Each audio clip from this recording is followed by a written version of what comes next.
પ્રસ્તુત છે અત્યારના મુખ્ય સમાચાર. પ્રધાનમંત્રી નરેન્દ્ર મોદી 5 દેશોની મુલાકાત પૂર્ણ કરી સ્વદેશ પરત ફર્યા. પ્રધાનમંત્રી નરેન્દ્ર મોદીએ પ્રતિષ્ઠિત પાર્શ્વગાયિકા એસ જાનકી અમ્માના નિધન પર ઊંડો શોક વ્યક્ત કર્યો.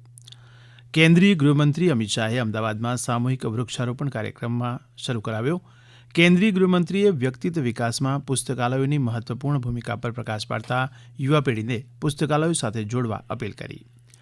વિયેતનામના પ્રધાનમંત્રી લે મિન હુને ફુ ક્વોક ટાપુ પાસે સ્પીડબોટ દુર્ઘટનાની તપાસનો આદેશ આપ્યો. દુર્ઘટનામાં 15 ભારતીયોના મોત.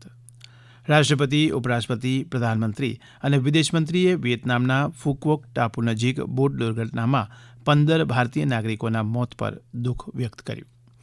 પૂર્વ ચીનના દરિયાકાંઠાના શહેર તાઇઝોઉમાં વાવાઝોડું 22 ત્રાટક્યું. વાવાઝોડાના પગલે લગભગ 2 લાખ લોકોને સુરક્ષિત સ્થાને ખસેડવામાં આવ્યા. મહારાષ્ટ્રના પુણે જિલ્લામાં મોસી લેનફેલ અકસ્માતમાં મૃત્યુઆંક વધીને 9 થયો. બચાવ કામગીરીના ચોથા દિવસે વધુ 7 મૃતદેહ મળી આવ્યા. એક વ્યક્તિ હજુ કચરાના ઢગલા નીચે ફસાયેલો છે. FSSAIએ ખાદ્ય સુરક્ષા અને માનાંક કાયદા 2026 અંતર્ગત નિયમોના ઉલ્લંઘનનો આરોપ લગાવતી અસંખ્ય ગ્રાહકોની ફરિયાદો બાદ સ્વિગી, ઇન્સ્ટામાર્ટને 9 નોટિસ ફટકારી. ઈરાને હોર્મુઝ સામુદ્રધુની આગામી સૂચના સુધી બંધ કર્યું. મુખ્યમંત્રી ભૂપેન્દ્ર પટેલે અમદાવાદની 149મી રથયાત્રાની પૂર્વ તૈયારીઓ અને સુરક્ષા વ્યવસ્થાની ઉચ્ચસ્તરીય સમીક્ષા કરી. સુરતના 6 અસરગ્રસ્ત તાલુકાઓમાં 65,21,000થી વધુની સહાય ચૂકવાઈ.